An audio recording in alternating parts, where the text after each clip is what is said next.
اسی طریقے سے جب آپ گھر میں جانور پالتے ہیں تو چھوٹے بچوں کی اس طرح کی رسائی ان تک نہیں ہونی چاہیے کہ ان کو اذیت پہنچے۔ بعض اوقات پنجرے میں پرندہ ہے، بچہ ڈنڈی مار رہا ہے، اس کو یہاں سے اڑا رہا ہے، وہاں تنگ کر کے رکھا ہوا ہے، اور یہ مائیں جو ہیں بیچاری بالکل پلٹ، پپو نہیں کرو، پپو نہیں کرو، ہرٹ ہو رہا ہے وہ، اور نکل لی وہاں پر، وہ پپو نے اس کا بیڑا غرق کر رکھا ہے۔ تو پپو تو گناہ گار نہیں ہوگا کہ وہ پپو ہے، پپو کی اماں پھنسیں گی میدان محشر میں، پپو کے ابا پھنسیں گے، کیونکہ آپ نے اذیت ناک صورتحال رکھی ہوئی ہے۔ جانور پالیں تو اذیت نہیں دے سکتے۔ اس میں میرے وہ کبوتر باز بھائی بھی ذرا توجہ فرمائیں، یہ تھوڑا سا ناگوار شاید بعضوں کو بات گزرے گی، کیونکہ حق سننے کے لیے، سچ سننے کے لیے ہم تیار نہیں ہیں۔ کبوتروں کو بھوکا پیاسا رکھ کے اونچا اڑایا جاتا ہے، اور جس کا کبوتر سب سے آخر میں اترے بھئی وہ بہت بڑا ماہر آپ کبوتر باز ہیں۔ بھوکا پیاسا آپ نے کبوتر کو اڑایا ہوا ہے، اڑنے پہ مجبور کیا ہوا ہے، پھر وہ ٹکڑے لڑاتے ہیں آپس کے اندر، اس میں بھوکے پیاسے کبوتر اڑ رہے ہیں، سیٹیاں مار رہے ہیں، پردہ ہلا رہے ہیں، اس میں پھر دوسرے کا کبوتر اتار کے پکڑ لینا بڑا قابل فخر ہے، حالانکہ حرام ہے، یہ گناہ کبیرہ ہے۔ یہ لقطہ کا حکم میں ہوتا ہے، لقطے کا مطلب گری پڑی چیز، وہ مسلمان بھائی کی امانت ہے، اس تک پہنچانا واجب، لیکن کبھی شرعی احکام سیکھے تو ہوں۔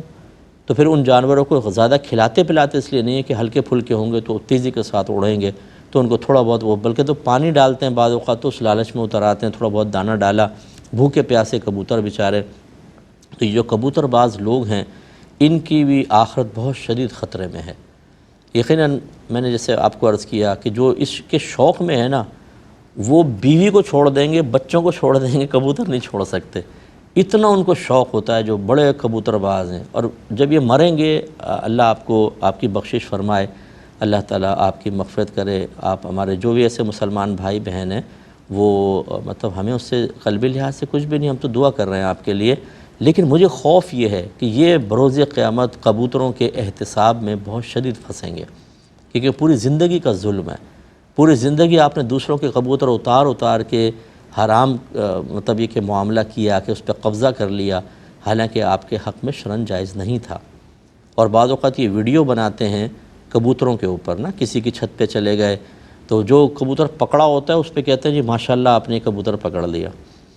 اب دوسرے کا کبوتر پکڑنا اس کی اجازت کے بغیر یہ حرام اور گناہ کبیرہ ہے، اور آپ اس پہ کلمہ تحسین کہہ رہے ہیں ماشاءاللہ آپ نے کبوتر پکڑ لیا، یہ تو ایمان کے لیے بھی بہت شدید خطرہ ہے۔ تو جتنے یہ ویڈیو بنا کے ہمدردی کے اندر آپ ڈال رہے ہیں یوٹیوب کے اوپر، میں ان بچوں سے گزارش کرتا ہوں کہ بیٹا تھوڑا سا دین سیکھ لیجئے آپ، اگر آپ کچھ کرنا چاہتے ہیں، اپنی ویڈیو آپ چاہتے ہیں کہ لوگ دیکھیں، اس کو یہی شوق ہوتا ہے آپ کا، ورنہ آپ کو کیا فائدہ کسی کی چھت پر جا کے اس کے کبوتر دکھانے کا۔ لیکن آپ جب ایسے کلمات کہتے ہیں تو یاد رکھیں ان پر بھی اللہ کی طرف سے گرفت ہو سکتی ہے۔ رحمت کونین صلی اللہ علیہ وسلم نے ارشاد فرمایا کہ بعض اوقات انسان اپنی زبان سے ایک کلمہ نکالتا ہے اور اسے اس کی برائی یا قباحت کا احساس بھی نہیں ہوتا، اور وہی کلمہ اسے جہنم میں لے جانے کا سبب بن جاتا ہے۔ اس لیے یہ بڑے خطرات ہیں ہمارے اس میں۔ اسی طریقے سے جو کبوتر بیچ رہے ہوتے ہیں نا، اب ان کی اپنی مجبوریاں ہوتی ہیں، بہرحال اللہ، یعنی کبوتر نہیں کوئی بھی جانور بیچ رہے ہوتے ہیں، اتنے چھوٹے چھوٹے پنجروں کے اندر جانور بھرا پڑا ہے، اور وہ بیچارے نہ ان کو دانہ صحیح دے رہے ہیں، نہ پانی صحیح دے رہے ہیں، روزانہ اٹھا کے اندر، روزانہ اٹھا کے باہر، اور بڑی آزمائش ہے اس کے اندر ان لوگوں کے لیے کہ جو مسلسل ایسے جانوروں کے لیے اذیت اور تکلیف کا سبب بن رہے ہیں۔ بتانا ہمارا کام ہے۔ اب آپ کہیں گے صاحب کہ ہم کام چھوڑ دیں، مطلب میں یہ تو نہیں کہہ رہا ہوں کام چھوڑ دیں، لیکن آپ کو بہرحال ایسا طرز عمل اختیار کرنا ہوگا کہ ان کو مسلسل اذیت اور تکلیف سے بچانا تو آپ کی ذمہ داری ہے۔ اگر آپ کہتے ہیں دکان ہی چھوٹی ہے کیا کریں، تو پھر بس یہ ضرور ہے کہ آپ ایک ذہن میں رکھیں کہ بروز قیامت اس کا حساب ہونا ہے۔ اب اللہ تبارک و تعالیٰ آپ کے ساتھ کیا معاملہ کرتا ہے، جو مجبوری آپ مجھے بتانا چاہ رہے ہیں صاحب دکان چھوٹی ہے، جانوری تو رکھنا ہے، یہی اللہ کی بارگاہ میں پیش کر دیجئے گا۔ اب وہ رب ہے، آپ اس کے بندے ہیں، ہم کوئی سخت حکم اس پہ اس لیے نہیں دے سکتے کہ آخرت کا معاملہ اللہ کے ذمہ کرم پر ہے، چاہے تو عذر قبول کر کے بخش دے اور چاہے تو اس پر سزا جاری کر دے، لیکن معاملہ بڑا خطرناک ہے۔ اچھا، ایسی ایکویریم میں جب آپ مچھلیاں پالتے ہیں ان کا خیال رکھیں، لیکن میں اس کو منع نہیں کرتا ہوں، کیونکہ بعض اوقات ایسا ہوتا ہے مچھلی جاری ہوتی ہے تو وہ ایکویریم کی دیوار سے ٹکراتی ہے، لیکن وہ تھوڑی یہ جو مچھلیاں ہوتی ہیں اکثر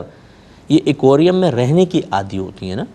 اور یہ ان کا طریقہ ہی ہوتا ہے، آپ دیکھیں پتھر سے اپنا منہ ماریں گی، دیوار سے مارتی رہیں گی، یعنی تھوڑی تھوڑی چیزیں ذرات وغیرہ حاصل کرتی ہیں، تو ان کے لیے کوئی ایسا باعث تکلیف نہیں ہوتا کہ بلڈ نکل آئے یا ان کو کوئی وہ ہو، تو یہ گنجائش نکلے گی، لیکن اس میں بھی ان کا خیال کریں۔ آکسیجن کا خیال کیجئے، آپ ان کی فیڈ کا خیال کریں، یہ دو چیزیں بہت ضروری ہیں۔ بعض اوقات فیڈ نہیں دیتے، مر جاتے ہیں، بعض اوقات اتنے چھوٹے برتن میں رکھتے ہیں کہ کچھ عرصے بعد پانی کی آکسیجن ختم ہو جاتی ہے تو یہ مر کے اوپر آ جاتی ہیں، آپ دیکھیں۔ اب عام لوگوں کو پتہ ہی نہیں ہوتا کہ جی کیوں مر گئیں، بھئی آکسیجن کی کمی کی وجہ سے مری ہیں۔ آپ کو اس میں آکسیجن سلنڈر لگانا چاہیے تھا، آکسیجن کا مشینیں آتی ہیں چھوٹی چھوٹی